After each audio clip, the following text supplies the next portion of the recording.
좋은 아침 칼럼, 매주 화요일 이 시간은 한국 유나이티드 문화재단 강덕영 장로님의 종교인과 신앙인 칼럼으로 같이 합니다.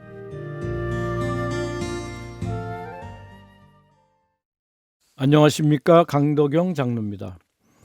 오늘은 나눔과 사랑, 배려가 어떤 결과로 우리에게 되돌아오는지 이야기해보고자 합니다.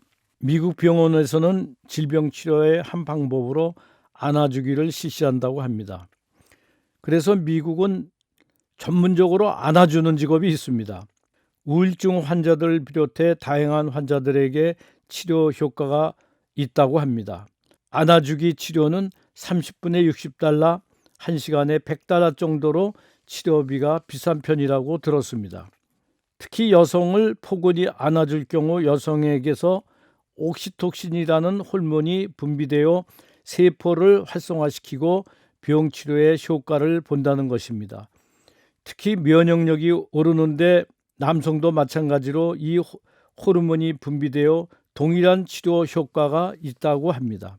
이 호르몬은 안아주는 것 같은 육체적인 접촉뿐 아니라 정신적으로 선행을 베풀 때도 분비된다고 합니다. 평생 빈민을 위해 헌신적으로 봉사한 데레사 수녀의 이름을 따 데레사 효과라고 불리기도 합니다.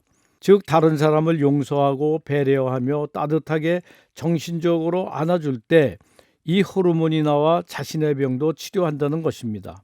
직접 선행을 하지 않더라도 다른 사람이 하는 선행을 보고 감동하기만 해도 이런 간접 효과가 있다고 합니다. 용서와 화해의 분위기가 자신의 건강을 증진시키고 무병장수하게 해준다는 것은 놀라운 일이 아닐 수 없습니다. 요즘 언론에서 수시로 나온 뉴스 중에 하나가 어린이집 교사나 부모가 어린이들을 학대해 경찰에 수사를 받는 이야기입니다. 이때마다 모든 국민들이 어떻게 저런 무식한 행동을 할 수 있는지 이해를 못한다면 분노를 터뜨리곤 합니다. 오래전 제가 어린 손자 4명을 동시에 보아야 하는 상황이 있었습니다. 얼마나 시끄럽고 장난을 치는지 2시간 남짓 보았는데도 녹초가 되고 말았습니다. 수십 명을 돌보고 먹이고 가르쳐야 하는 보육교사가 얼마나 힘든지 이해가 되었습니다.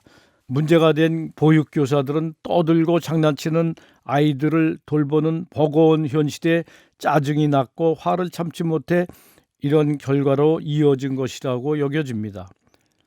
장난치는 아이를 감싸주고 사랑한다고 말하며 내가 지금 한 행동이 잘못되었다는 것을 잘 타일러 주었으면 하는 그러한 아쉬움도 가져봅니다. 사실 보육교사는 월급도 적고 경무에 시달리는 사회적 약자입니다. 이런 사건으로 어린이집 교사들을 매도하지 말고 오히려 우리가 보육교사를 사랑으로 안아줄 차례라고 생각합니다. 그래서 그 사랑이 진정 아이들을 사랑하게 하고 아이들을 따뜻하게 보살피는 방법을 가르쳐주게 되는 것이라고 생각됩니다. 성경은 왼뺨을 맞으면 바른뺨도 내밀어라. 겉옷을 뺏기면 속옷도 주라는 현실적으로 도저히 이해가 안 되는 가르침을 합니다. 그런데 이 말이 맞는 것이 상대를 이해하고 안아줄 때 분노는 사라지고 사랑이 샘솟고 옥시토신이 분비돼 건강에 좋은 효과를 나타냅니다. 결국 성경이 진리인 것입니다. 주변의 가족과 약자, 소외된 사람을 안아주었으면 합니다. 설사 나를 괴롭히고 저주한 자들까지도 품어주면 결과적으로 내가 결국 더 큰 하나님의 은혜와 도우심을 입는 것이라고 생각해 봅니다. 감사합니다. 좋은 아침 칼럼 지금까지 한국 유나이티드 문화재단 강덕영 장로님의 종교인과 신앙인 칼럼으로 같이 했습니다.